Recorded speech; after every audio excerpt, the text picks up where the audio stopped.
play like that guy, right? Hi, I'm Tony from Sixth String Corner. And before we continue, I got to ask you two quick questions. Are your fingers warmed up? And are they stretched out and limber? Before any practice or jam session on the guitar, you really should get your fingers ready to play. There is a link below that will get you to guitar finger gymnastics. And it's simply a handful of simple exercises to get your fingers ready to play. And it doesn't cost you anything. It was made for all of you to help you become better guitar players than you ever thought you could be. And now, back to our regularly scheduled programming. And a common problem that I see amongst a lot of beginner guitar players is changing from one chord to the next within the context of a song.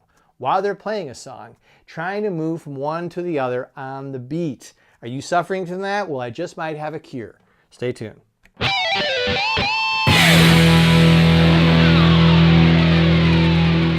There are 4 basic techniques that I like to teach to help people transition from one chord to the next while they're playing a song. Because let's face it, you've got to be able to get to that next chord from one beat to the next beat. You can't just tell the band, hey, stop, wait, I gotta get this next chord, and then play it. The first technique that I use is called the glued finger technique. And essentially that's what happens. Your finger is glued to a note that is common to the note you're coming from and the note you are going to. It never leaves that note. It stays pressed onto that note. Here's an example. If I was to play an E minor to a G major, I could play it like this. And as you can see, the pointer finger never leaves that note. That's a B note that is common to these two chords. And in so doing, I have less fingers to try and form the chord. It also keeps me grounded, anchored to this fretboard, so it's a little bit easier to navigate the other fingers to get to that next chord. It still requires some practice, but you can definitely use this technique. It's way easier to do it this way than this way. The second technique that I use is called the common shape, and this is where we move our fingers from one chord to the other while keeping them in the same shape as they go from the previous chord to the next chord. If I was to play a C major and I wanted to go to an F major 7, what I would do with the middle finger and the ring finger is keep them in the same shape. The middle finger is on the 2nd fret, the ring finger is on the 3rd fret, just below it. And then when I move them to the F, I keep them in that shape and I go form the next chord. You'll also notice that the pointer finger, guess what it's doing? It's glued to this note.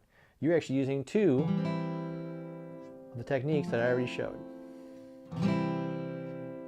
The third technique that I like to use is called the slide finger technique. And what we do with that is we slide the finger from one fret to the other fret on the same string. Now we don't necessarily hear the slide. What you're going to do is you're going to lift up your finger slightly, run it along the top of the string, and then press down on the next fret. Here's an example. If I was to play, say, E minor to an F major 7, I would play the E minor like this, take my ring finger, lift, slide, and then place it on the 3rd fret while I form the F major chord. Just like that. The fourth technique that I use is called the anchored finger, and it does just that. It anchors your hand to the fretboard as you go from one chord to the next. It's almost like the glued finger, except it does not play the next chord. Here's an example.